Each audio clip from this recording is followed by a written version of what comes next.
Alléluia. Je sais que le Seigneur est sur le point de faire, c'est à toi de croire et de produire ton miracle. Tu me dis Amen, bien tu reçois. Je prophétise dans ta vie. Je déclare tout ce que tu as vécu en 2024, surtout le mois dernier. Tu as demandé à Dieu et tu n'as pas vu de résultat. Le mois-ci ne terminera pas. Le mois-ci ne finira pas. Tu verras Dieu agir dans ta vie au nom de Jésus. Tu verras Dieu agir dans ta vie au nom de Jésus. Tu me dis, Amen, bien que le soir. Je sens un esprit prophétique de ce matin. Et je prophétise sur la vie de quelqu'un. Les hommes ont l'habitude de dormir. Tu tombes malade, tu restes 6 mois. Non, 12 mois, tu restes 3 mois. Je prophétise sur ta vie. N'importe quelle maladie qui viendra dans ta famille, cela ne fera pas 3 jours. Tu te releveras au nom de Jésus. Tu ne seras pas malade comme les autres. Dis-moi la belle. Je prophétise sur ta vie. Lorsque la maladie viendra, même celle qui a apporté tes parents entrera dans ton corps et il ne pourra jamais t'apporter au nom de Jésus. Car la main puissante de Dieu sur toi, tu dis Amen, cela devient ton partage. Tout rêve d'influence maléfique qui te retient dans la captivité et qui t'empêche de vivre la gloire de l'Éternel. On est en train de te manipuler afin que tu deviennes comme les autres. Alors que toi, tu n'es pas comme les autres. Toi, tu es différent. Toi, tu es unique à 14 ans. Prophétise sur ta vie. Tu ne seras pas comme les autres au nom de Jésus. Tu ne seras pas comme les autres au nom de Jésus. Tu ne seras pas comme les autres au nom de Jésus. Je te dis, Amen, bien tu le seras. Là où tes parents ont échoué, toi tu réussiras. Je dis là où tes parents ont échoué, toi tu réussiras au nom de Jésus. Tu réussiras dans ton mariage, tu réussiras dans ton commerce, tu réussiras dans tes projets. Au nom de, dis-moi un amen bien le soir. Quelqu'un qui faille. Alléluia. Ce qui semble difficile ces jours-ci, dans peu de temps, tu ne te rendras pas compte. Comment Dieu apportera la solution? Je dis comment Dieu apportera la solution. Reçois la solution divine. Reçois la solution divine. Reçois la solution divine. Je te dis Amen, bien je reçois. Celui qui a pris ton nom a pris.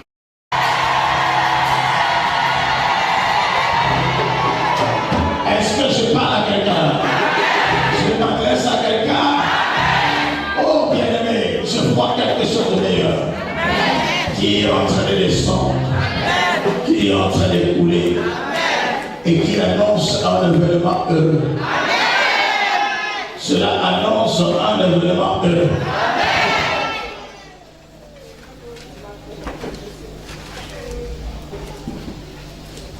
Alléluia.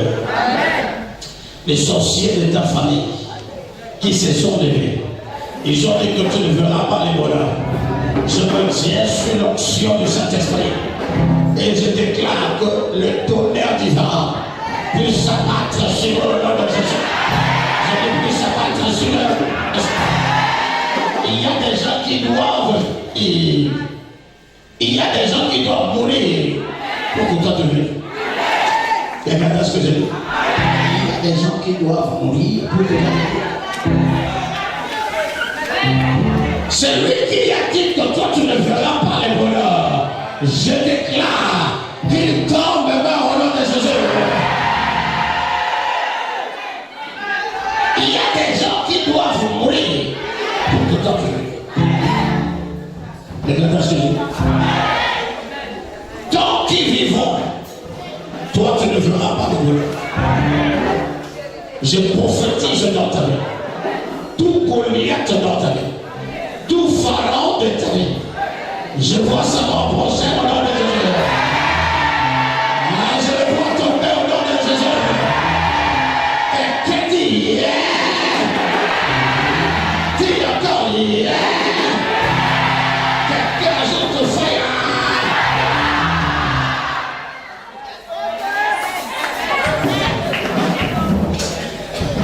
Je suis en train de couper des liens, de t'éloigner. Vous savez, il est difficile de sortir quelqu'un de quelque part. Mais toi, tu sortiras. Je dis toi, tu sortiras. Je dis toi, tu sortiras. Quand toi, tu sortiras au nom de Jésus. Dis-moi un amen à bien, tu le sois. Dis-moi un amen puissant, tu le sois. Qui va te sortir de la table. Un maman t'enlever de là où tu te trouves. Un maman qui va te sortir de l'espace.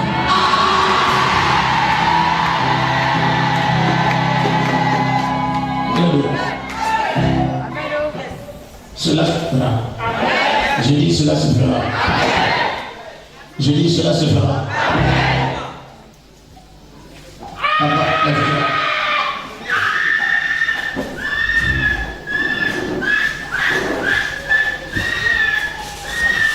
Le Seigneur m'a dit de te dire de ne plus s'inquiéter.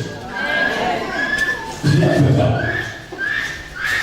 De la manière dont je te sors de là où tu es, spirituellement, tu es sorti de là où l'ennemi t'a arrêté. Et je te place sur ces copies qui symbolisent la victoire sur tous tes ennemis au nom de Jésus.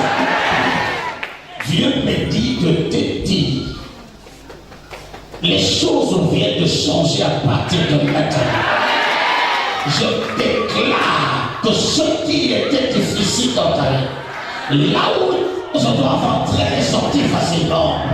Ce qui était difficile, le Seigneur vient de prendre la clé et mettre entre tes mains et va opérer ce que tu veux opérer au nom de Jésus.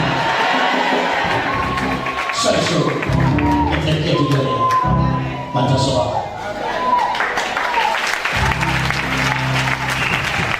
Est-ce que je m'adresse à quelqu'un ce matin? Est-ce que je parle à quelqu'un ce matin? Dis un amen bien. Dis un amen. Je sens quelque chose ici. Je suis en train de sentir quelque chose ici. Je sens quelque chose ici. Quelqu'un dit amen bien. Quelqu'un dit amen bien. Maman, lève-toi. Mets-toi. Je vois ta gentillesse. Tu es quelqu'un de bien. Ton cœur est vraiment lâche. Tu as reçu beaucoup de déceptions. Et pendant que je suis en train de parler, je vois une maladie. Je ne sais pas si cela est déjà arrivé. Je te vois dans l'inquiétude. Mais en même temps, je vois une huile qui descend du ciel. Et Dieu me dit, cette huile, c'est l'huile de la guérison, qui est en train de descendre sur ta vie. Et qui, le travail a commencé dans ta vie à partir de maintenant.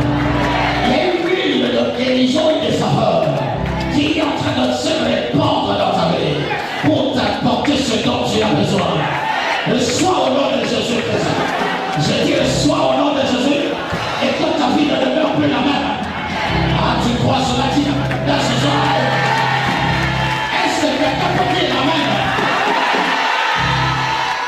Je sens la présence de un saint. Le Seigneur a pris dans la vie de quelqu'un.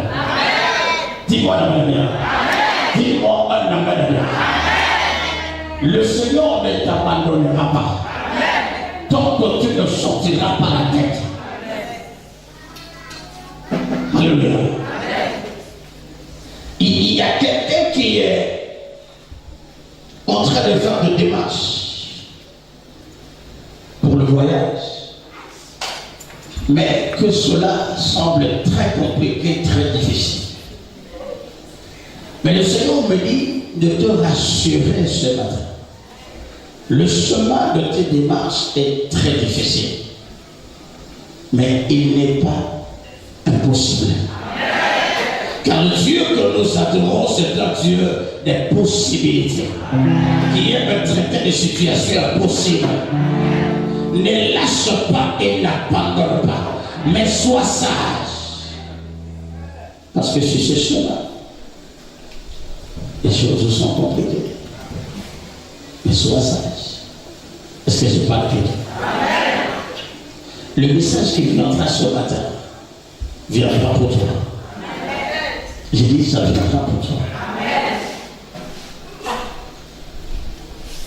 Le Seigneur ne pourra pas t'abandonner. Il y a une chose. Mentalement, tu es touché. Mentalement, tu es touché. Il y a eu des attaques dans ta vie et cela a touché au niveau mental. Et jusqu'à présent, tu es en train de te battre. Tu ne sais quoi faire. Nous adorons Dieu qui donne la solution. Et ma prière ce matin, que le Seigneur t'apporte la solution. Parce que cette chose te dérange tellement. Ça ne te dérange pas seulement, mais ça dérange toute ta famille. Parce que tu es l'espoir de ta maman. Tu es quelqu'un qui a la grâce. Mais l'ennemi est derrière toi. Tu as fait beaucoup de bien aux gens. La personne dont je parle, c'est une personne. Tu as fait beaucoup de gens au bien. Tu as fait beaucoup de bien aux gens.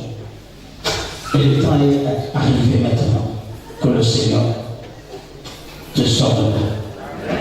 Tu perdras ton temps dans tout ce qu'on est en train de faire. La chose est spirituelle. La chose est spirituelle.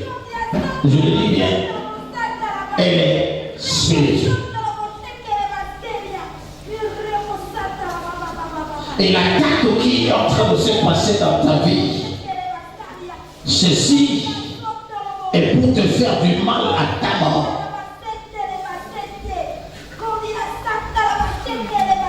Est-ce que je parle bien? Et pour faire du mal à ta maman.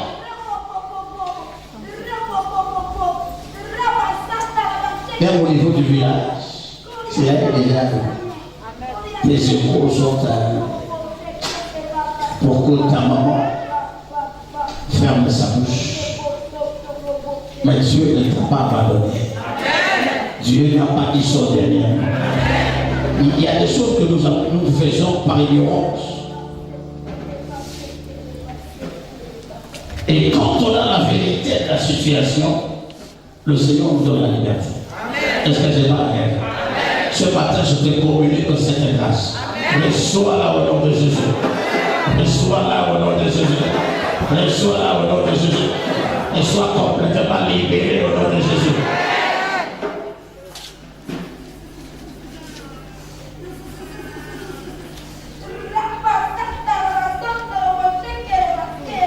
Dis Amen. Dis Amen. Dis Amen. J'ai pris pour une famille ici. Vous êtes ici. Le père est là, la mère est là. Et quelques enfants, je crois deux, parce que le reste ne sont pas là. Le Seigneur me dit de vous dire que votre combat, c'est dans vos enfants maintenant. Parce que je suis en train de voir l'étoile qui rayonne dans la vie de ces enfants. Mais vous-même, vous êtes en train de voir que rien ne se présente.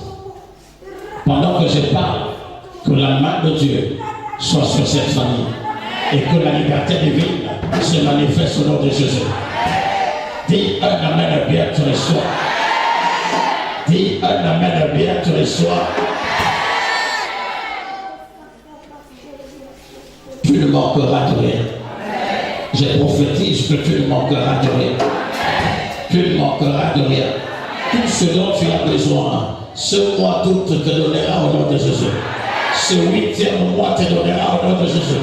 Dis-moi un amen puissant. 8e mois te donnera ce dont tu as besoin.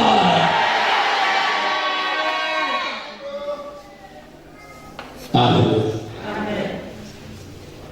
Je parle à quelqu'un ce matin concernant un message. Nous sommes en train de clôturer. Enfin, moi je n'appelle pas ça clôturer. Mais nous allons parler ce matin, si vous voulez bien, le thème que nous avons commencé, sortir de l'esclavage imposé par ma femme. Ça c'est le thème central. Nous avons vu beaucoup de choses par rapport à ce thème. Je pense que cette semaine a été une semaine de bénédiction pour toi. Si tu as mis en pratique tout ce qui a été dit, c'est-à-dire que beaucoup de choses vont se passer dans ta vie au nom de Jésus.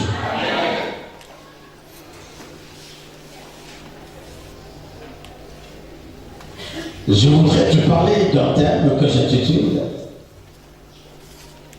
ta victoire dans ton combat dépend de ta montagne. Ta victoire dans ton combat dépend de ta montagne.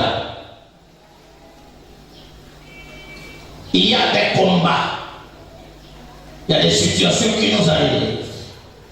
Mais pour obtenir ta victoire, cela dépendra de ce qui se passera sur la montagne.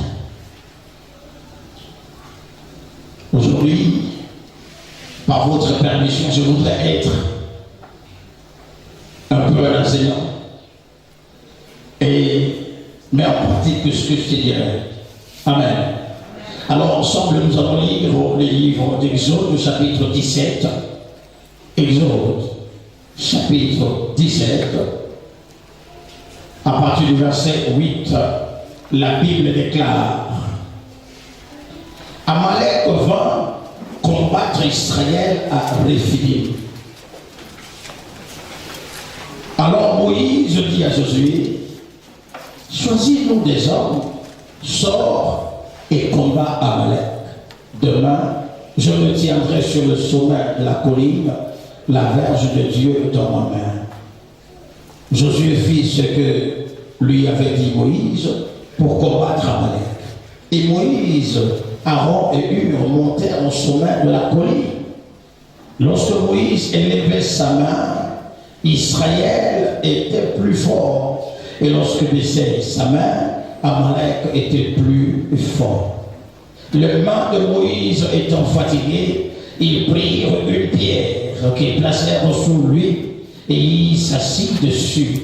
Alors, Aaron et Hur soutenaient cela, l'un d'un côté, l'autre de l'autre.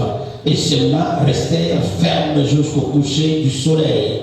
Et Josué vainquit Amalek, son peuple, au tranchant de l'épée.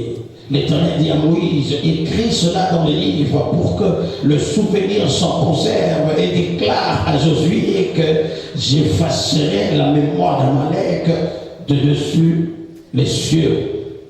Moïse bâtit un autel et lui donna pour nom l'Éternel ma bannière. Alléluia. Il dit: parce que la main a été levée sur le trône de l'Éternel, il n'y aura guère de l'Éternel contre Amalek de génération en génération. Amen. Nous prenons place. Alléluia.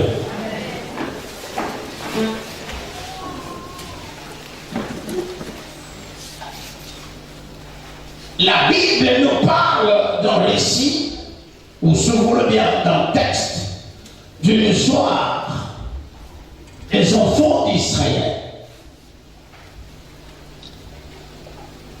Il y a eu un temps où un homme appelé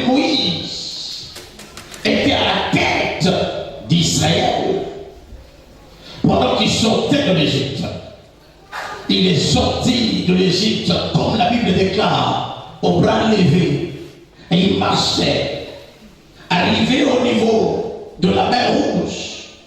Moïse va utiliser la verge, si vous voulez bien, le bâton, et la mer a cédé. Ils ont traversé. Ils avançaient. Il y avait de guerre de gauche à droite. Il y avait des situations contrevenantes. Mais laisse-moi te dire, ils étaient en train de vaincre, de surpasser ces choses. Mais arrivés au niveau du désert, de Rephidim, comme la Bible déclare, elle dit que là, ils vont rencontrer une guerre contre les Amaleks. Les Amalécites étaient les habitants d'Amalek. Ils venaient d'un pays lointain. Ils ont appris qu'Israël était en train de venir. Et ils allaient à Canaan. Ils allaient prendre ces bénédictions. Ils allaient prendre leurs bénédictions. Ils allaient récupérer ce qui leur appartient. Mais qu'est-ce qui s'est passé? Les Amalécites vont arriver et vont combattre Israël. Lorsque Moïse a compris que les Amalécites étaient en train d'arriver, qu'est-ce qu'il a dit à Josué? Il a dit à Josué, va sur le terrain, sur le champ de bataille, combat ces hommes. Moi, je monterai sur la montagne, sur la colline, et là, je leverai ma main. Et toi, fais ton travail, moi, je fais mon travail. Dis-moi la Bible. Pendant ces temps, la Bible dit, quand Moïse levait la main, Israël devenait plus fort. Et quand il baissait sa main, Israël devenait plus faible. Quand Moïse levait la main, Israël dominait. Mais quand il baissait les mains, Israël était dominé. Il y a un problème. Mais quel est le lien entre les mains de Moïse et la force qu'Israël avait? Il ne s'agit pas ici, bien aimé, de quelque chose de charnel, mais il s'agit de quelque chose de prophétique, de spirituel. Le spirituel domine sur le physique. Si tu veux réussir dans la vie, cherchez à travailler sur le plan spirituel que sur le plan physique. Parce que si sur le plan spirituel, tu réussis, tu arrives à gagner la guerre, sur le plan physique, les choses vont céder. Les gens ont des problèmes aujourd'hui parce que les gens ne regardent pas le spirituel. Les gens regardent ce qui tire, les gens regardent ce qui voient, mais ce qui est visible, c'est difficile. Alors Moïse comprenait que le véritable combat ne se passait pas sur le champ de bataille, mais le combat se passait sur la montagne. Alléluia. On parle de la montagne. C'est là où je dis, ton combat ou ta victoire dans le combat sera déterminée par la montagne ou ce que tu feras sur la montagne. Quand je parle de montagne, je parle de la vie de prière. Quand je parle de montagne, je parle de la vie que tu mènes vis-à-vis de Dieu. Je parle de ta chrétienté. Moïse est allé sur la montagne pour le nom de l'Éternel, pour prier, afin de donner la liberté à son peuple. Laisse-moi te dire, tout ce qui se passe sur le plan spirituel domine ce qui se passe sur le physique. La raison pour laquelle, vous voyez, les gens qui sont spirituels sont toujours en train de réussir, sont toujours en train d'atteindre la gloire de l'Éternel, tout simplement parce qu'ils ont compris le lieu, le véritable endroit du combat. Le combat n'est pas charnel, mais le combat est spirituel. Et tu dois rester sur la montagne. Aujourd'hui, le peuple ne connaît pas se placer sur la montagne, ne connaît pas se mettre sur la montagne. Son problème, c'est de regarder ce qui se passe à l'église. Son problème, c'est de regarder les autres, ou de copier les autres, ou de regarder le comportement des autres. Alors que Dieu nous demande de se placer sur la montagne, parce que quand tu es sur la montagne et que tu lèves tes mains, le combat est remporté.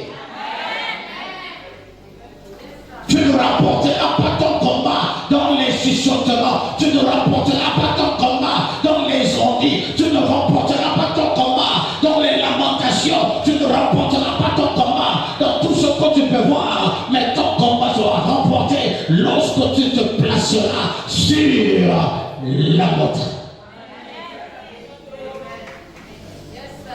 Il a dit, va combattre les Amalek. Moi, je monte sur la montagne. Ils comprenaient le secret de la montagne.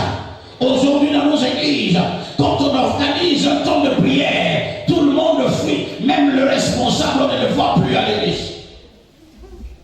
Comme je l'ai dit en semaine.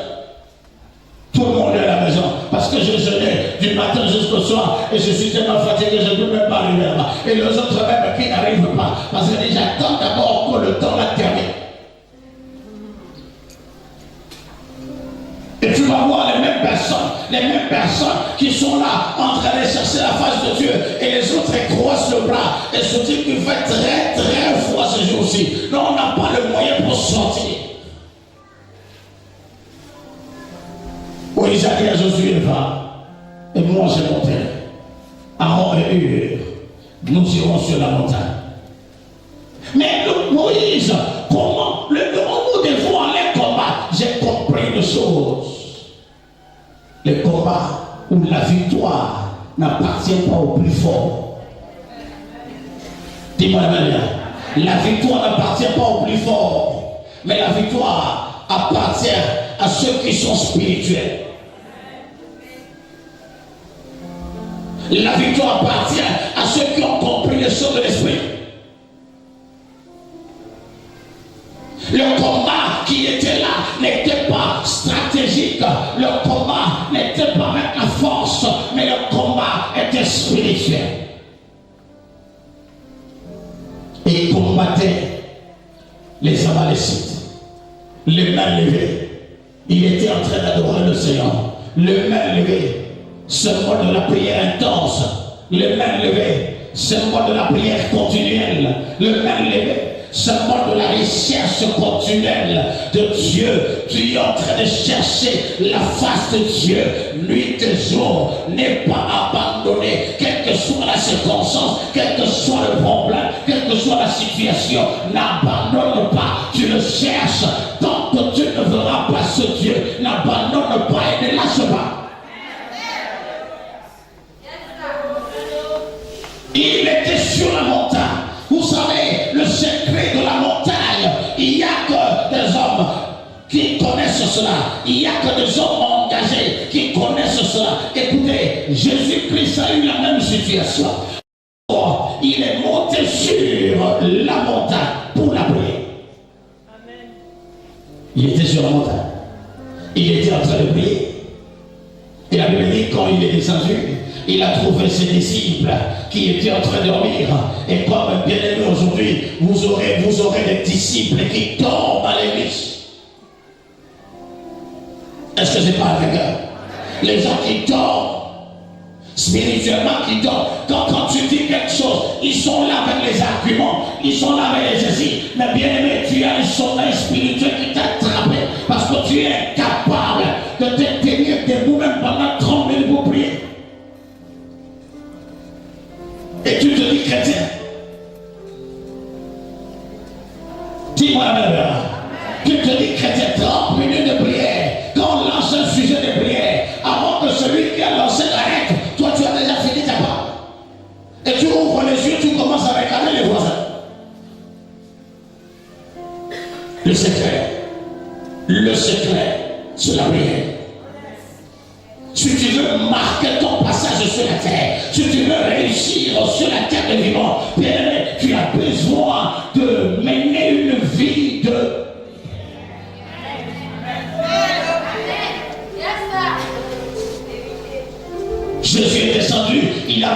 regardé ses disciples et il a dit, maintenant, comment vous dormez? Il était où?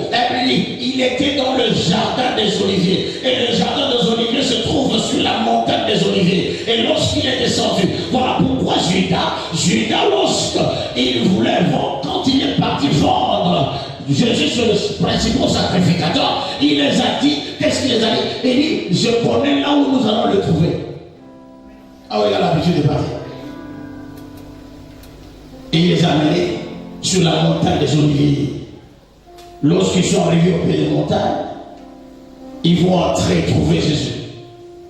Et lorsqu'on l'a arrêté, et on a commencé à les tabasser, la Bible dit même que Pierre est venu, qu'est-ce qu'il a fait? Avec l'épée, il a arraché l'oreille de quelqu'un. C'était quoi? C'était le combat. C'était un moment de combat. Mais Jésus était sûr, parce qu'il avait déjà fini son combat sur la montagne. Ce qui restait là sur le plan physique, c'était les histoires. C'était pour accomplir ce qu'il avait fait sur la montagne. Et dans ce combat, il était victorieux ou non? Alléluia. Il était sorti vainqueur. Pourquoi? Parce qu'il avait déjà fait. Écoutez, mène une vie de prière. Tu es un combattant. Tu es celui-là qui cherche la face de Dieu. Cherche la face de Dieu dans la prière. Car le combat n'est pas physique, mais le combat est spirituel. Ne lâche pas, n'abandonne pas, ne laisse pas. Prends un temps ferme même la porte de ta maison. Prends 1 heure, 2 heures. Parle à Dieu. Celui qui reste longtemps dans la présence de Dieu devient spirituellement fort. Tu vas voir les choses qui étaient au-dedans de toi, que tu avais perdues, pour commencer à sortir. Les dons que Dieu t'a donnés qui étaient en train de dormir, pour se réveiller. Et tu verras, tu vas devenir géant spirituel. Le problème, ce n'est pas les démons de ta famille. Le problème, ce n'est pas l'esclavage. Le problème est que tu ne veux pas demeurer les mains levées vers le Seigneur. Tes mains sont toujours croisées, en train de regarder les gens, en train de se lamenter et de ne rien faire. Alors que tu dois chercher la face de Dieu. Il était en train de chercher la face de Dieu. Bien-aimé, il est important de savoir que ton attitude déterminera ton attitude. Amen. Ta façon d'être va déterminer là où tu vas être.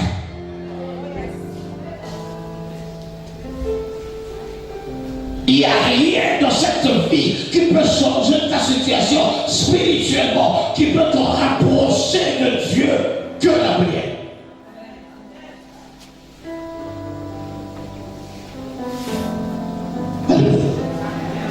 Que la prière. Pas autre chose. Est-ce que tu vas sur la montagne? Aller sur la montagne, c'est-à-dire aller prier, chercher la face de Dieu. Chercher la face de Dieu. Quand on parle de la prière, ça devient un problème pour les autres. Nous, les gens ne veulent pas chercher la face de Dieu. Les gens croisent le bras. Vous savez, je vais donner 3 secrets. 3 secrets ou 4 qui va te permettre de comprendre ce que nous disons ce matin. Alléluia. Ce que j'ai remarqué dans ce récit, c'est que Dieu, lorsqu'il a appelé Moïse, et Moïse est en train de vivre avec les gens qui l'entouraient, les gens qui marchaient avec lui, Dieu était très facile. Il a éliminé tout le monde qui était avec lui à cause de leur comportement. Bien, mais je prie que tu ne sois pas éliminé au nom de Jésus. La première chose que tu as fait dans le désert, il a transformé un jour en 1 an. Au lieu de 40 jours, ça fait 40 ans. Et il a éliminé toute la génération qui était avec Moïse. À l'exception de Josué et Caleb. Il les a gardés. Pourquoi? Parce que c'était une génération des hommes qui n'avaient rien compris. Leur vie était caractérisée par les lamentations. Alors qu'ils ne faisaient rien. Se lamenter, mais te lamente de rien. N'aie peur de rien, car Dieu est avec toi. Si Dieu n'était pas avec toi, tu ne devais pas être là aujourd'hui. Si Dieu n'était pas avec toi, tu ne pouvais pas te présenter en ce lieu. Dieu est en train de combattre tes combats. Mais ce que tu vas faire, réponds aux appels de Dieu. Alléluia. Premier secret que je te communique. La Bible dit, il a dit à Josué, Josué, va sur le champ de bataille. Et moi, j'irai sur la montagne. Qu'est-ce que Josué a fait? Hein? Josué a fait quoi? Premier secret de la réussite, c'est l'obéissance. Alors, l'obéissance. Josué n'a pas discuté. Écoutez, un enfant qui discute avec son père ne réussit jamais. Parce que le père voit des choses au-delà de tes yeux. Il a l'expérience que plus que ce que toi tu as, même si tu as quel âge, même si tu es intelligent plus que ton père, même si tu as du succès plus que ton père, laisse-moi te dire, quand le père dit arrête, arrête. L'obéissance. L'obéissance, c'est un instrument de réussite, un instrument de victoire. David avait le bagage, David avait l'onction que Dieu avait déposée dans la vie de David. C'était pas l'onction de guérir les gens, mais c'était l'onction de tuer les gens. Il lui avait donné la force de combattant. Il était général, en même temps prophète. Mais chaque fois que ces guerriers, ce homme puissant, dont la Bible dit, il était un homme selon le cœur de Dieu. Mais écoutez, dans sa partie homme, il n'était pas orgueilleux. Chaque fois qu'il y avait un problème qui arrivait, qu'est-ce qu'il faisait? Il partait vers le Seigneur pour demander conseil avant de repartir en guerre. Il demande à Dieu, qu'est-ce que je veux faire? Est-ce que je vais attaquer ou je vais laisser? Les ennemis sont déjà là dehors. David passe le temps à demander, est-ce que je vais attaquer ou je vais laisser? Dieu dit, attaque. Mais ne sors pas par devant, sors pas derrière. Un enfant obéissant, c'est un enfant qui va réussir. C'est un enfant qui va remporter des victoires dans sa vie. Et il montera, il atteindra le sommet. Bien-aimé, la parole d'un père, même si cela semble rien ou néant, ou moins intelligent, moins sage, a toujours de l'importance. Comment voulez-vous? Il y a la guerre. Les ennemis sont là, à l'entrée de la ville. Et toi, tu me dis de partir. Et toi, tu restes, tu montes sur la montagne. Tu vas faire quoi sur la montagne? Il y a la bagarre là-bas. Les soldats sont là-bas. Toi, tu vas faire quoi sur la montagne? Il n'a pas posé cette question-là.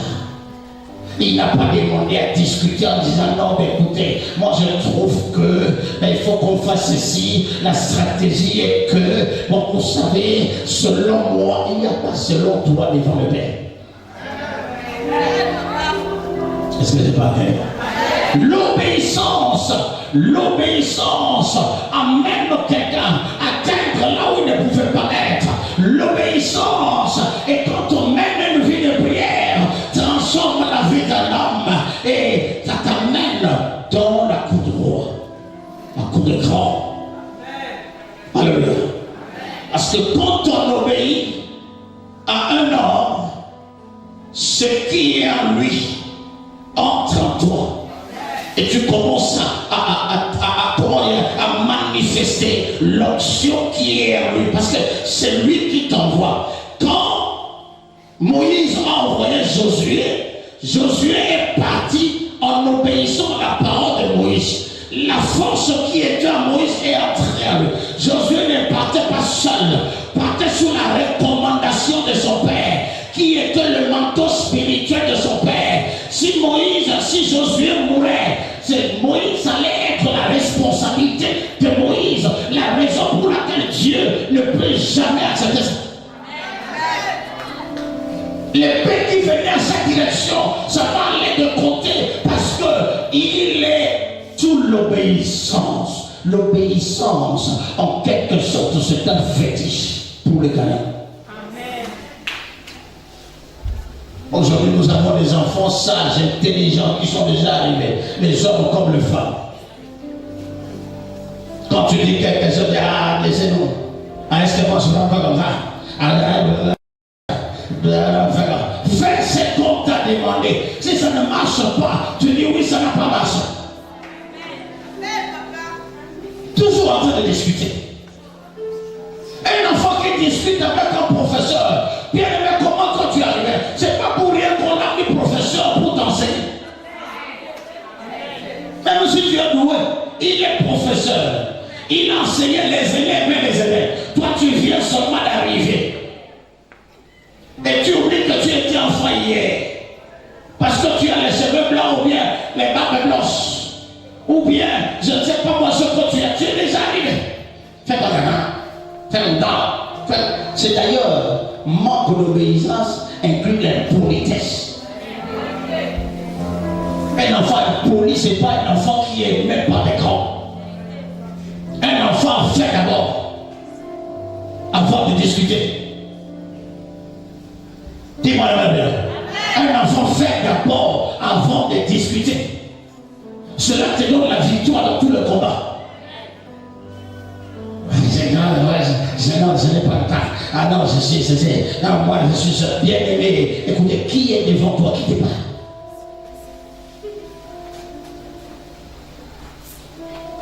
Dis-moi la même. Un jour, il y a l'un de mes enfants qui n'est plus avec moi. Bon, enfin, il est là. Cet enfant aujourd'hui prophète. Il venait de se séparer de Satan. Et les choses ne marchaient pas bien dans sa vie. Et un jour, il y avait un monsieur qui est quelque part, qui est venu faire un programme à l'église. Et qui devait aller quelque part, continuer son programme. Je lui ai dit, bon, ok, moi, j'ai pas le fonds pour contribuer financièrement. Mais je vais te donner de mes services. Alors, il a dit, ok, d'accord, j'ai compris. Et mon fils là n'était pas là. Il était loin. Je l'ai appelé. J'ai dit, tu es où, viens. Il est venu. Quand il arrive, je dis, prends l'appareil là, va à tel endroit, va faire un travail comme ça, comme ça. Elle dit, bon papa, quand tu m'appelais, j'étais en train de faire telle chose. Mais bon, comme tu m'as dit, je veux partir. Et il a pris les appareils, il est parti. Arrivé là-bas, il a travaillé. Toute la cérémonie est finie. Mais la celle qui était chargée des appareils et autres en ce qui concerne la cérémonie, c'est une sœur qui était aussi à l'église, qui était le bras droit de l'homme de Dieu. Et quand les deux sont entrés en contact, l'homme de Dieu dit, comme c'est ton père qui t'a envoyé, vois telle sœur. Et lorsqu'il a vu la sœur, la connexion avec la sœur a produit le mariage.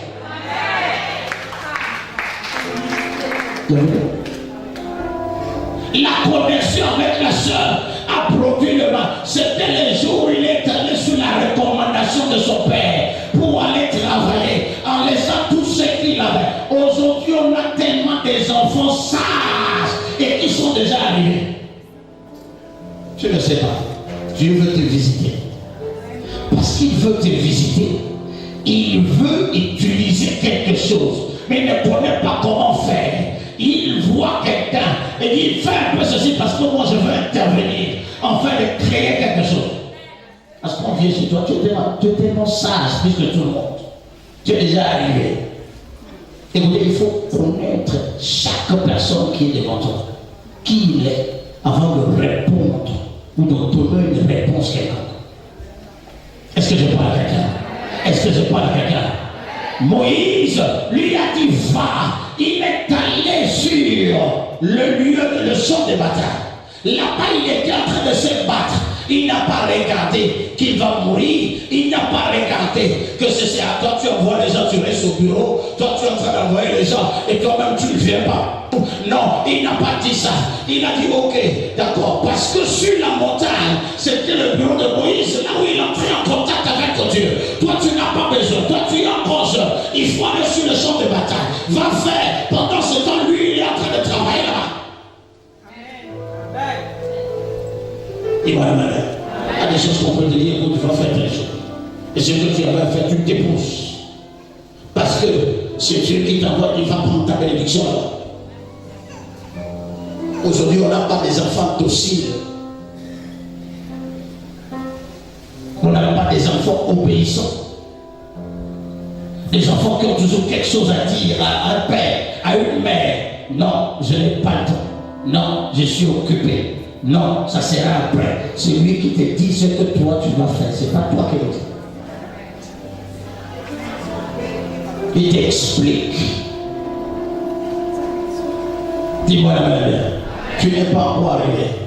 Il y a des choses, des stratégies que tu ne connais pas. La raison pour laquelle, bien aimé, le répondre négativement à ce qui a été témoigné à ton père spirituel, à quelqu'un qui est, n'est-ce pas, spirituellement élevé plus que toi, laisse-moi te dire, c'est de l'impolitesse et de la désobéissance. Et cela est accordé par la victoire. Dis-moi la manière.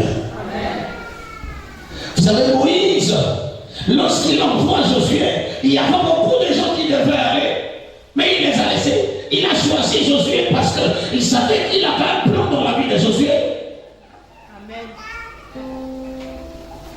Vous savez, il y a des gens qui méritent leur bénédiction.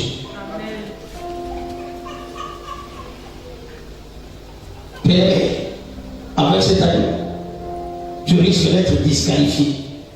Ce n'est pas l'histoire de la parole, mais c'est l'histoire des actes. Dieu connaît nos actes. Il connaît l'intérieur de nos cœurs. Il sait ce que nous voulons et ce que nous faisons. Même si quelqu'un n'est pas là, il connaît qui tu es. Alors si tu es en train d'étudier les stratégies, tu es en train de perdre le temps, je te donne les stratégies pour atteindre ta victoire. Même l'absence de quelqu'un. Parce que ce que nous rendons comme service, nous ne nous jetons pas. Nous sommes en train de planter, ce sont des semences qui produiront demain. Ça ne se produit pas là. Mais 2 ans, 10 ans, peut-être même dans ta génération, ça n'arrivera pas. Mais dans la vie de tes enfants, Dieu va combler cela. Parce que Dieu n'est jamais redevable. Vous êtes là en train de travailler pour lui. Vous travaillez pour lui. Vous êtes des esclaves. Vous êtes en train de travailler. Vous ne travaillez pas pour quelqu'un. Vous travaillez pour Dieu. Si tu parlais là, ça c'est pour moi. Dis-moi la manière. Maintenant, si vous travaillez pour quelqu'un, quelqu'un là travaille pour qui?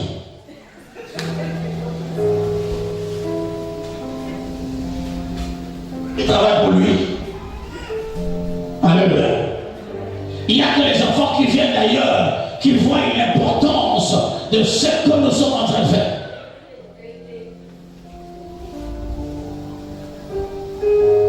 Nous voulons des enfants qui vont atteindre la gloire de Dieu. Vous savez, il y a certains pasteurs que j'ai investi dans leur vie. Quand je les regarde, même sur la photo, je dis, oh Seigneur, quel travail foutu. Je ne peux pas dire ça à tes enfants ici. Avec tout l'amour que j'ai pour toi. Dis-moi la mère. Est-ce que je peux parler à quelqu'un? Un enfant qu'on regarde, un enfant qu'on est dans la joie.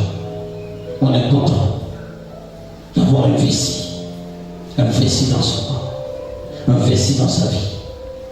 Tu peux dire ce que tu peux dire. J'ai un vessie, frère. Dis-moi la manière. Tu peux dire, tu peux murmurer, tu peux ruminer ce que tu veux dire. J'ai un vessie. Toi, tu ne vois pas ça. Et tu vois. Est-ce que je parle à quelqu'un? Je vais voir.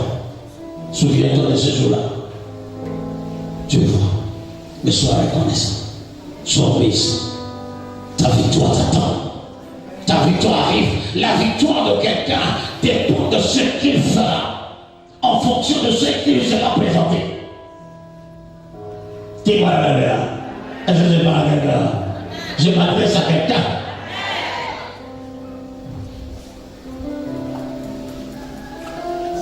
Il dit va, moi j'irai. Va, moi j'irai. Je vois les enfants qui poussent des arguments, tu parles. Ton père parle, toi tu parles. Ta mère parle, toi tu parles. Tu pousses des arguments. D'abord c'est un bruit. Et c'est un péché.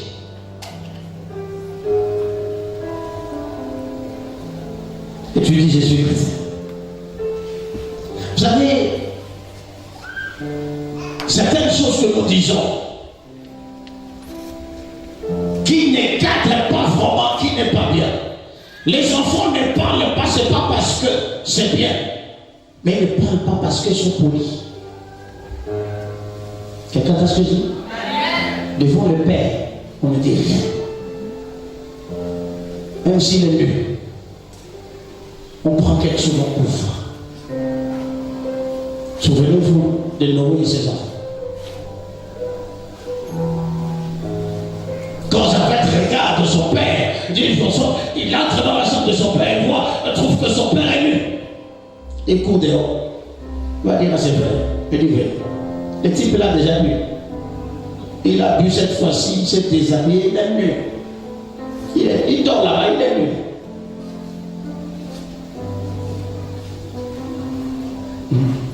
On garde la nudité. Dis-moi la manière. On ne discute pas. J'ai dit à quelqu'un, j'ai l'habitude de dire, écoutez, c'est pas parce qu'il est ceci, mais parce qu'il paie, il a toujours raison. Si tu refuses, changeons maintenant. Prends sa place, toi il prend. Et lui il prend ta place. Est-ce que c'est pas la quelqu'un? L'obéissance a donné la victoire aux Israélites vis-à-vis des Amalécites. Un enfant qui fait enquête, il ne sait pas qu'il va mourir. Il n'a pas regardé sa jeunesse, il n'a pas regardé son travail, il n'a pas regardé ce qu'il a fait, mais il est allé vers les dangers. Pourquoi? Parce que c'est son père qui l'a envoyé. Josué avait une femme, avait des enfants. Vous ne vous souvenez pas? Alléluia. Josué chapitre 1, la Bible dit, ma maison et moi nous servirons. Quand il dit ma maison et moi, c'est sa femme et les enfants. Quand Moïse t'a envoyé le jour là, il a déposé tout. Il est parti. Et il le fait sans intérêt. Et quand la place était vide, Dieu dit, qui restait encore? Est-ce qu'on peut trouver quelqu'un comme nous aujourd'hui? Est-ce que c'est pas quelqu'un? Dis Amen bien. Dis Amen bien. Deuxième secret pour obtenir sa victoire sur la montagne. Bien-aimé, mener une vie de sanctification.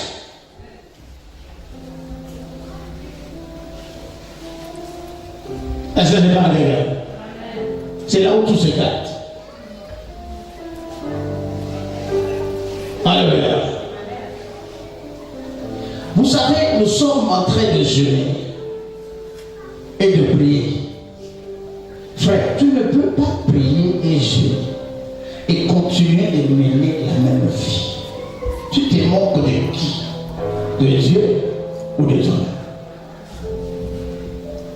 Moi j'ai prié pendant 3 heures où je fais la nuit de prière. C'est bon, j'ai fini, je rentre à la maison et je vais tomber encore dans la boue. Est-ce que c'est le problème de Dieu? Dis-moi la vérité. Est-ce que je parle à quelqu'un? Bien-aimé, est-ce que Dieu est là? Est-ce que c'est Dieu? Est-ce que quelqu'un entend ce que je dis? Est-ce que Dieu est là? Dieu est là.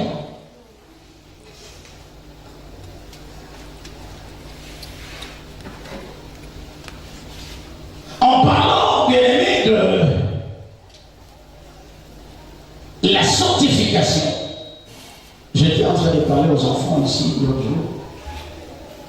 Il n'y a pas un secret qui chasse le démon loin de nous que de vivre dans la sanctification. Il y a des moments où tu ne pries pas. Rien que la sanctification éloigne des démons de toi. Écoutez, j'ai défini la sanctification comme étant un processus par lequel une personne se consacre à Dieu et refuse le péché dans sa vie par la grâce de Dieu. C'est un processus par lequel une personne se consacre, s'abandonne, se confie, se laisse entre les mains du Seigneur. Il refuse tout ce qui est mauvais par la grâce de Dieu, parce que c'est Dieu qui fait cette grâce-là. Aujourd'hui, les gens qui sont dans les églises s'amusent trop. Les gens pensent que tout est permis et qu'après on dit Seigneur, nous t'appelons et Seigneur, viens Seigneur, aide ma vie, aide ceci. Bien aimé, il est important de savoir dans ce domaine, si tu comprends ça, quelque chose de moi arrivera. Apôtre Paul dit dans 1 Thessaloniciens chapitre 4 verset 3, il dit, ce que Dieu veut, c'est votre sanctification. Ce que vous absteniez de l'impudicité. Que vous vous absteniez. Que vous abandonnez. On le fait au nom de Dieu. Je suis diacre, je suis pasteur, je suis diaconesse, je suis évêque, et puis je vis dans une vie où quand les gens me regardent, insultent ton Dieu, les gens critiquent ton Dieu, quand les gens te regardent et se posent des questions, est-ce que celui-ci est chrétien ou comment on parle? Vous vous absteniez de l'impudicité. Quand on parle de l'impudicité, il n'y a pas seulement à lien avec un homme, non, le comportement général.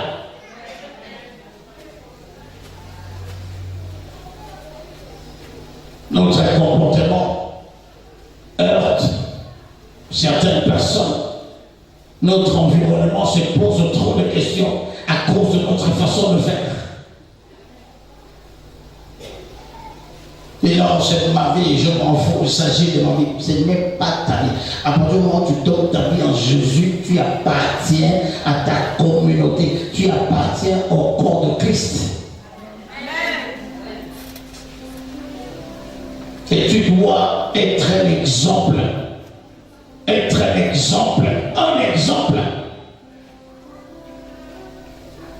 Il y a des endroits où tu vas entrer. Bien aimé, ma communauté ne me permet pas.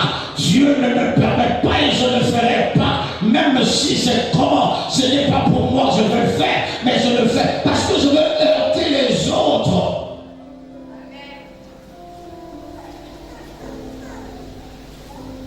J'ai dit, l'église, là, ça devient la cour de roi Pétro, où on entre, on fait tout. Les gens à l'église qui ne se parlent pas, les gens à l'église qui parfois qui ne se saluent pas, les gens qui se détestent. On est en train de chercher la victoire contre le démon, la victoire contre. Écoutez, il va te rappeler, il regarde toi-même ton cœur.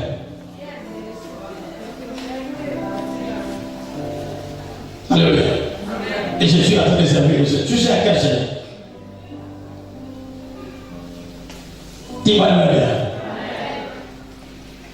On a parlé sur le plan général. Vous savez, à l'église, les gens viennent à l'église comme si ils allaient dans la maison de, je ne sais pas moi, je ne sais pas quoi. Quand on vient à l'église, il faut s'habiller décemment. Ça fait partie de la sanctification. Un homme consacré à Dieu, il y a de techniques qu'il ne met pas. Toi, une soeur, tu connais d'abord ton corps, comment est. Quand tu passes comme ça, les derrière reste. Il y a une catastrophe. Mais tu prends encore le pantalon, tu serres bien. Et tu mets un petit truc ici en haut. Et tu te mets devant les gens. Et quand tu parles, tu tournes comme ça.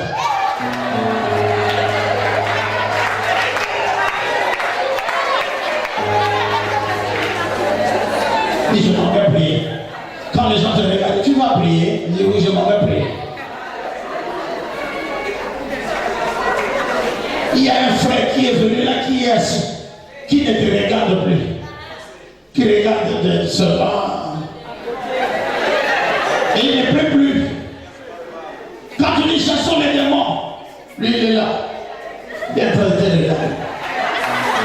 Au nom de Jésus. Au nom de Jésus. Et c'est ça l'église. L'église d'aujourd'hui. Dis ce que je cherche en toi, c'est la sanctification. La sanctification. Alléluia. Comme nous sommes aujourd'hui, dans le système d'aujourd'hui, tout le monde, même si j'ai quel âge, même si j'ai ceci, il me faut quelqu'un, non, il faut quelqu'un quand même. Hein? Il faut quelqu'un. Maman, à l'époque, quand une femme perdait son mari, elle restait pour le Seigneur. Elle s'est consacrée. Il y a une femme qui a attendu la venue de Jésus, qui est restée plusieurs années à l'église. Seul homme de sa vie qu'elle a connu, après quelques mois de mariage, le mari est mort, il est resté à l'église. Et au moment où je vais à l'église, il faut entrer dans son téléphone. Le jour-là, tu ne vas pas dormir. Et il est à l'église. Seigneur, je bénis, Seigneur, oh Seigneur, Seigneur.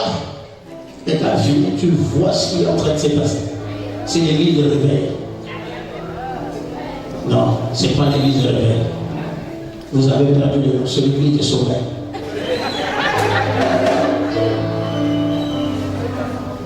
Les gens vivent d'une manière, je ne sais pas moi, d'une manière délibérée. Vous voyez les gens qu'ils font ça, connaissant que ça, ce n'est pas ça. J'ai regardé l'église, frère, j'ai eu pitié de moi. Je ne parle pas seulement de cette église, hein. Je parle de l'église au corps de Christ. Nos églises de réveil. Quand vous demandez le mari, je ne sais pas si le mari légaux ou de manière légale à l'église, tu vas compter. Vous aurez deux couples qui sont mariés, les gars. J'ai pleuré devant le Seigneur la nuit dernière. Je dis, Seigneur, pourquoi ça? Vous allez voir deux couples à l'église qui sont mariés légalement. Et vous aurez 195 couples qui sont dans l'illégalité.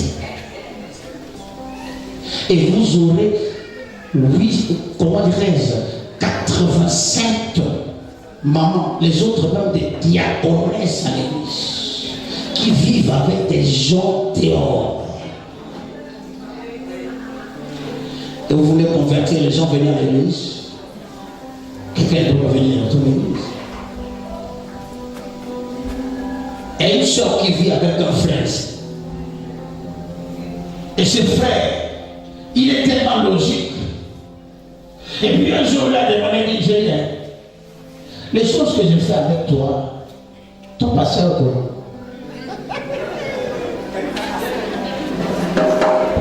Sinon, il faut qu'on aille à l'église, il faut qu'on aille. Le frère dit, je vais aller à l'église faire quoi? Moi, je pêche. Je ne me sens pas bien. Je fais quoi? Et puis, elle a tellement insisté que le jour-là, le frère lui a demandé, monsieur logique, vous savez, il y a des messieurs logiques qui sont des païens mais qui sont des autres, qui n'ont pas donné leur vie à Jésus, mais qui veulent voir des gens modèles pour venir à l'église. Et là, quand tu poses avec lui, ça l'énerve encore. Je vais aller faire quoi là-bas? Si c'est des gens comme ça, là, moi je veux aller faire quoi? Dis-moi la même. Est-ce que c'est pas avec elle? Ce qui est important pour toi, c'est là, c'est dur, hein, c'est difficile hein, quand on parle de la sanctification. Hein. Nous tous faut trébucher. Mais fais au moins l'effort. On fait des efforts. Dis-moi la même. On fait des efforts. Moi de l'autre dit non, ça je peux pas faire, ça jamais, même si ça vient comme moi, je ne peux pas. Et puis ça prend du temps quand même. Mais toi, c'est qu'il y a un moment du temps. Tu te lèves, tu veux un moment. Et il est juste tombera 77 fois. Et il se relèvera. Et le juste là, est-ce que le juste tu vas avancer? Quand tu n'avanceras pas le juste.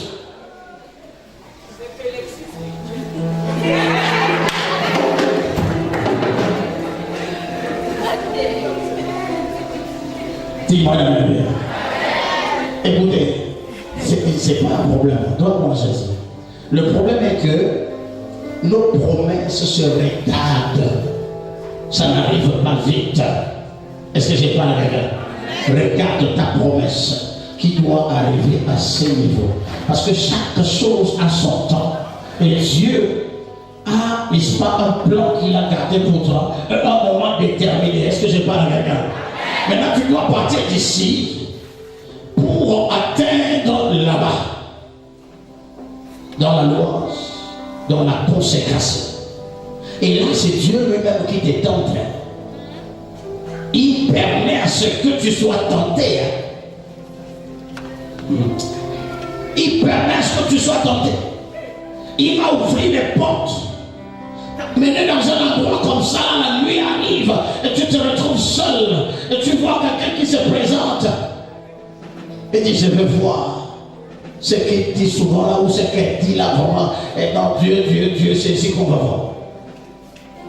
Il faut qu'à un moment donné de ta vie, Dieu soit fier de toi. Parce que pendant que tu marches, laisse-moi te dire, quand tu avances vers ta bénédiction, il te faut un pas pour que tu atteignes ta bénédiction.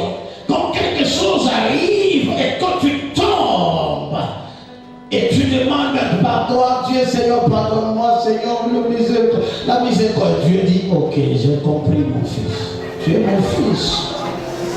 Je te connais. Viens ici et commencer ton concours. Alléluia. Il te pardonne, tu n'as pas de problème. Il te pardonne, il rentre. Parce qu'il y a quelque chose que tu dois faire. La bénédiction, elle est tellement grande. La bénédiction, elle est tellement puissante, géante. Mais il faut un travail que tu dois faire. Et avec Dieu, on ne fait pas un travail à moitié. Il faut mériter la bénédiction venant de Dieu. Et là, il te dit, allez, tu avances. Tu rencontres quelqu'un qui va te proposer. Pendant que vous avancez, vous vous entendez bien. Tu dis que bon, pour nous, on ne va pas se toucher. Pour nous, on ne va pas se regarder. Et puis on avance. Et laisse-moi te dire, à force d'avancer, la tentation devient plus rude qu'avant. Parce que quand on arrive à compter des bénédictions, tentation, Dieu accentue la tentation plus que tu étais là. Et là-bas, c'était une personne. Mais ici, ils arriveront même 5. Chacun parle, chacun dit, chacun. Et il donne des propositions.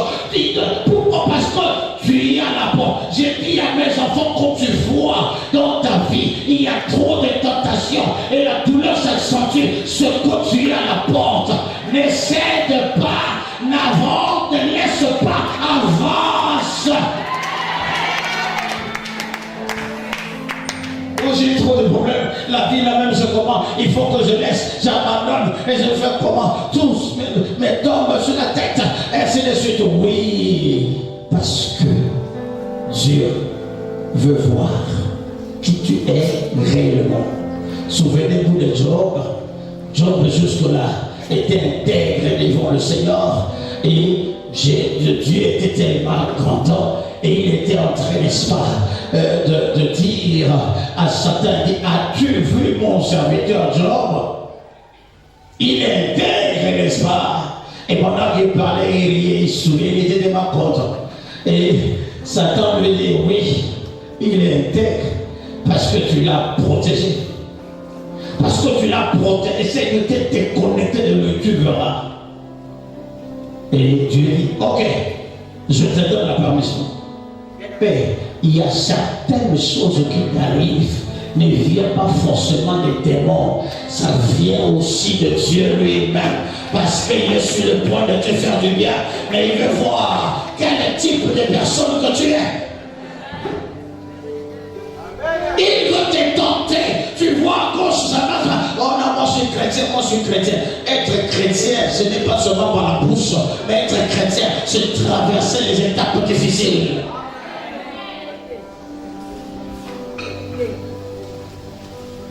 Alléluia. Ah, moi je n'aime pas les hommes, je ne fais pas ça. Oh, ma soeur, on t'a déjà proposé un million. Oh non, moi ces choses-là, ces choses-là. Ouais, on te donne les 500 francs, les 1000, les 10 000, tu dis non, moi je suis, non, Jésus.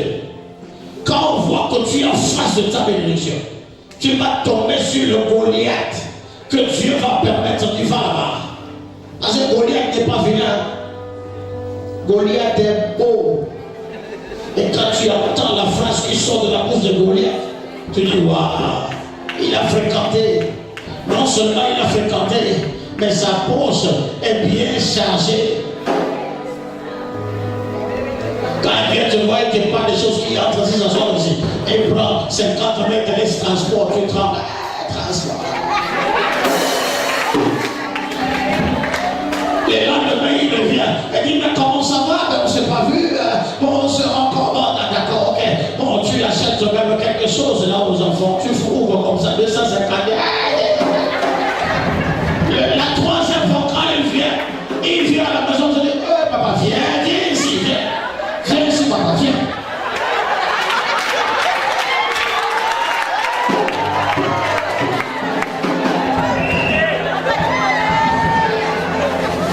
Dis non, moi, ces choses-là, non, tu ne m'as pas compté. Dis-moi la bien. Dis-moi la bien. Le secret de réussite dans le Seigneur, que les gens se moquent de toi, que les gens disent tout ce qu'ils peuvent dire, la sanctification. Dieu te paiera. Dieu te paiera. J'ai dit Dieu te paiera. Dieu paie. Dieu paie. Je vous ai dit le jeudi, je crois jeudi ou vendredi, j'ai dit écoutez, nous tous on était dans ces choses-là. Mais quand on a rencontré le Seigneur, on a décidé d'abandonner ces choses.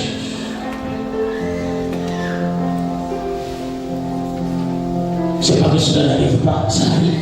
Mais si ça arrive, il faut refuser. Mais comment ça peut pas arriver? Si ça n'arrive pas, c'est quoi? Tu n'as pas mesuré le thermomètre spirituel de ta vie. Il faut que ça arrive. Si je veux céder, ou je ne veux pas céder. Tu ne peux pas connaître ta température spirituelle si tu n'as pas été tenté. Il faut tenter, tu ne seras pas tenté par n'importe qui. Est-ce que je parle à quelqu'un? Est-ce que je m'adresse à quelqu'un?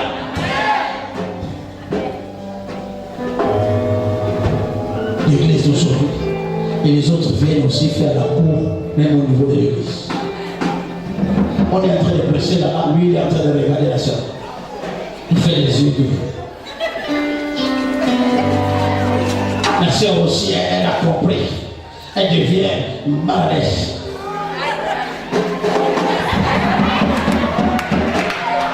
Vous vous dites que vous êtes en train de prêcher alors qu'il y a un événement qui est en train d'avoir lieu. Et dès qu'il monte là en haut, c'est fini. Vous avez dit, on va ensemble.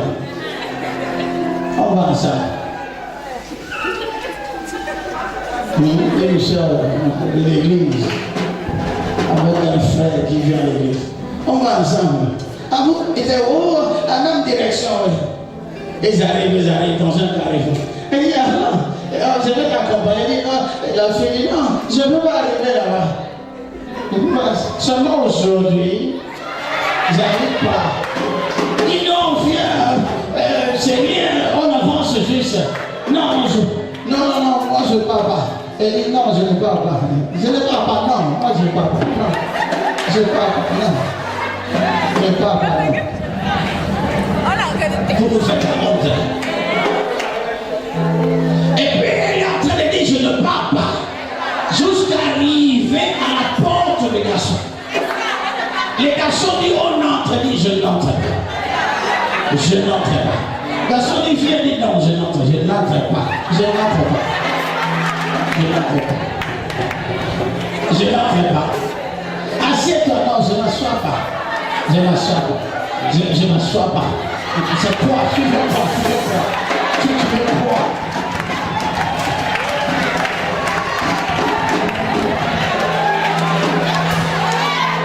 Laisse-moi. N'importe quoi. Je suis là, je te gifle. On va terminer le bien.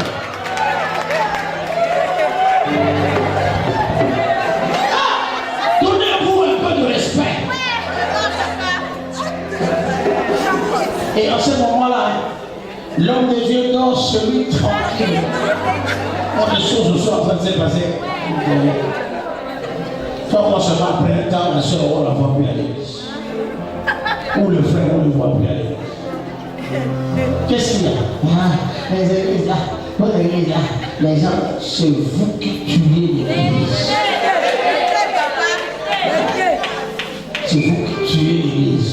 Parce que si tu n'étais pas tueur de l'église, la soeur là allait rester. Ou le frère là allait rester. C'est là où j'ai compris dans mon cœur que certaines personnes, tu le vois, l'église a disparu. Je suis en train de t'accuser. Je dis, mais qu'est-ce qui se passe? Qu'est-ce que j'ai fait? La soeur là commence à voir, bien aimé, il a déjà fait quelque chose là-bas. Fait qu'il empêche de venir. Et nous, on va pitié de Dieu. Il souffre aussi. Alléluia. Après cela, c'est l'accusation. Ah non, l'église là. Quand quelqu'un a déjà fait quelque chose à l'église, il commence à accuser l'église. Ah, il parle mal aux gens. Quand il parle mal aux gens, et quand il est comme ça, et je suis venu pour la réception d'arrivée. Bon, je vais laisser. Dis aux gens ce que tu as. Dis aux gens ce que tu as fait. Arrête les échappatoires. Est-ce que je parle à quelqu'un? Est-ce que je m'adresse à quelqu'un? Il est important de vivre la sanctification. Apôtre Paul dit dans 2 Corinthiens chapitre 7 verset 1, dit ayant donc de telles promesses bien-aimées, purifions-nous de toute souillure, de la chair et de l'esprit, en achevant votre sanctification dans la crainte de l'Éternel. Ayant de telles promesses, quelles sont les promesses? L'élévation, la gloire, la faveur, la guérison, la richesse, le salut, les bénédictions, le mariage. Bien-aimé, même pour que le mariage arrive, il faut que tu appliques cela, je t'assure.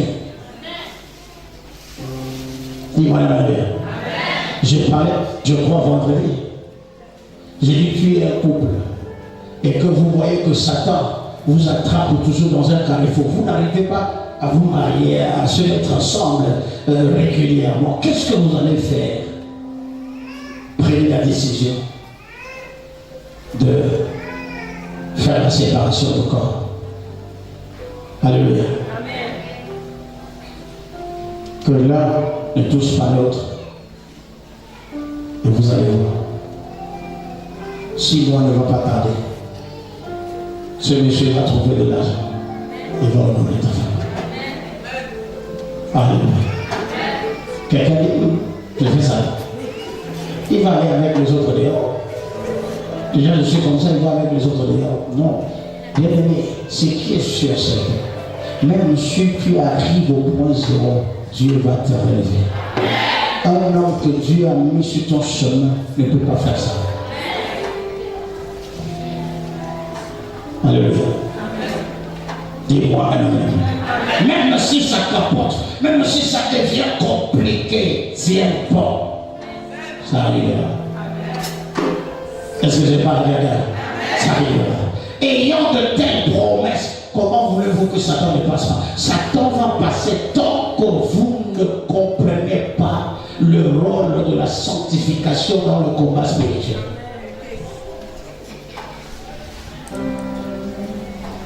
Tant que vous ne saisissez pas le rôle de la sanctification dans le combat spirituel, je vous dis, les marabouts, pour réussir en fétiche, il y a des fétiches qui les exigent le jeûne. Il doit jeûner, il doit prier. Il y a des opérations, des interventions chirurgicales que le médecin fait. Il y a certaines interventions qui l'obligent à ne rien mettre dans sa bouche, à aller faire cette intervention. Je vous assure. Tout ce que vous voulez obtenir sur la terre, il faut un sacrifice. Vous voulez vivre une vie de facilité, où tout est là devant toi. Tu parles vers Dieu, tu demandes Dieu donne-moi, et tu parles à Dieu. Non, ça ne marche pas comme ça. Il faut te sacrifier.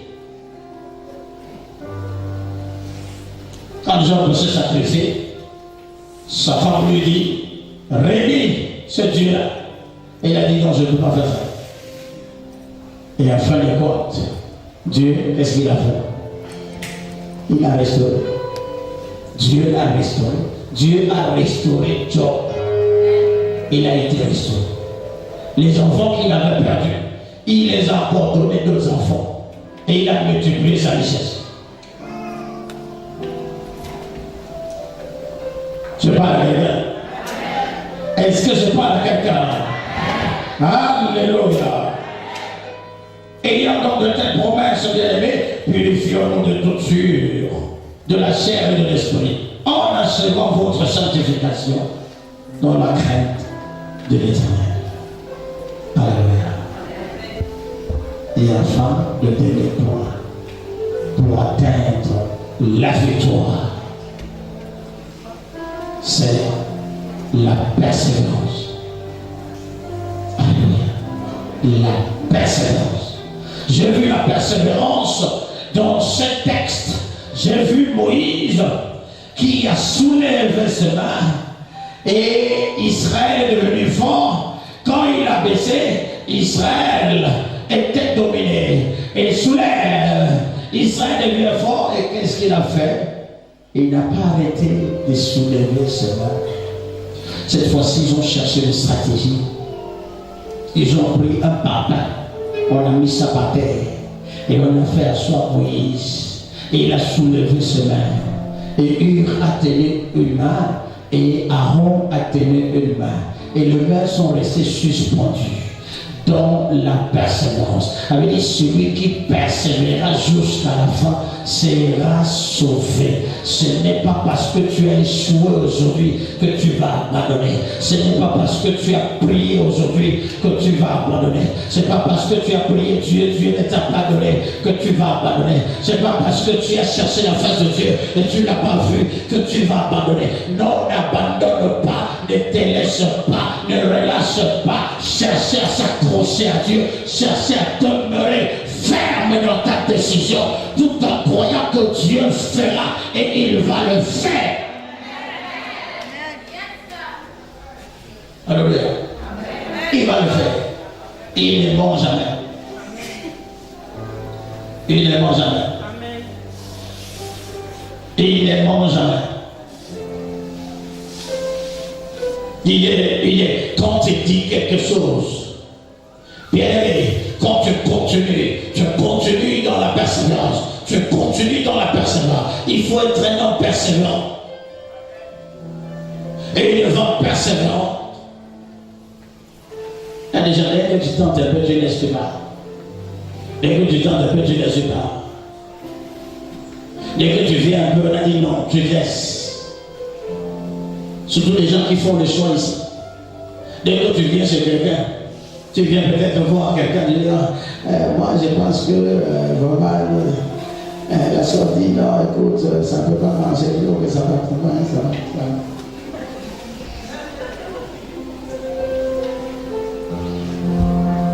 Alléluia. Tu viens chez la soeur, tu dis non, écoute, vraiment je voudrais qu'on se mette ensemble. La soeur dit non, ça ne peut pas marcher. Ah, ok, ça va. Est-ce que tu l'as vraiment aimé? Alléluia. Il faut insister. Il faut insister. Dis-moi la mère. Tu ne connais pas draguer? Viens, je vais te montrer. C'est quoi, tu viens là? Tu passes à non. Il faut l'opportunité. Importune avec des messages. Même des cadeaux. Il va changer. Quand tu viens seulement, ok, j'avais voulu qu'on se mette ensemble. Et voilà, dis non, vraiment, ça ne peut pas poser. Ok, ça va.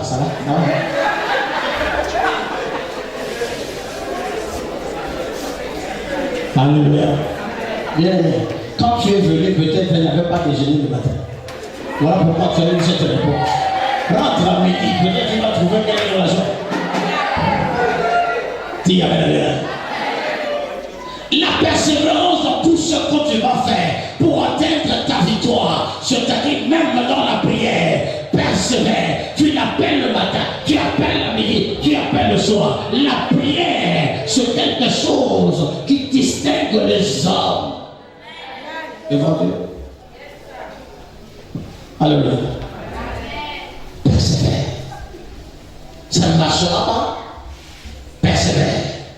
Tu as quelque chose en train de faire et ça ne marche pas. Persévère. Ne laisse pas. Ne sois pas une femme ou un homme qui est toujours, dès qu'on parle, dans ma jeunesse, dès qu'on parle, il faut avoir la grandeur. En esprit, la grandeur. Savoir ce que tu veux. Alléluia. Bien aimé, ce que je veux l'obtenir.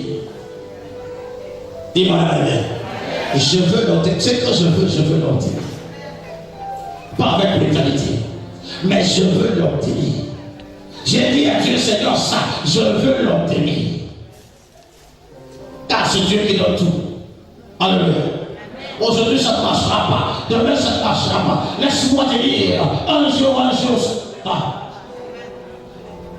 Alléluia. Ce message ne regarde pas. Ça ne vous regarde pas quand vous me regardez les yeux.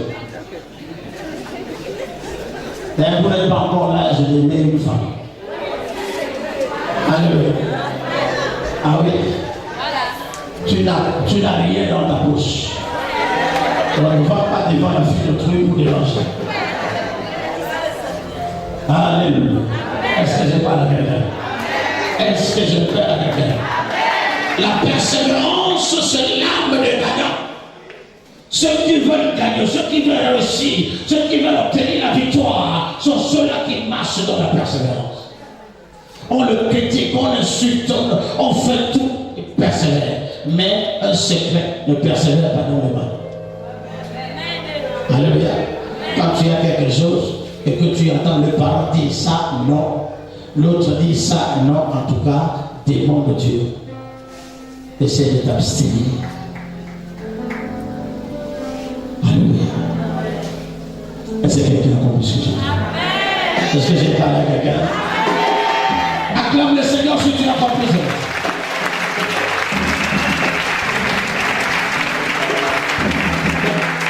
Tu vas élever ta voix, tu vas te mettre à l'élo et élever ta voix. Dis merci à Dieu pour ce qu'il fait.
Il n'y a pas un démon qui résiste devant une repentance sincère.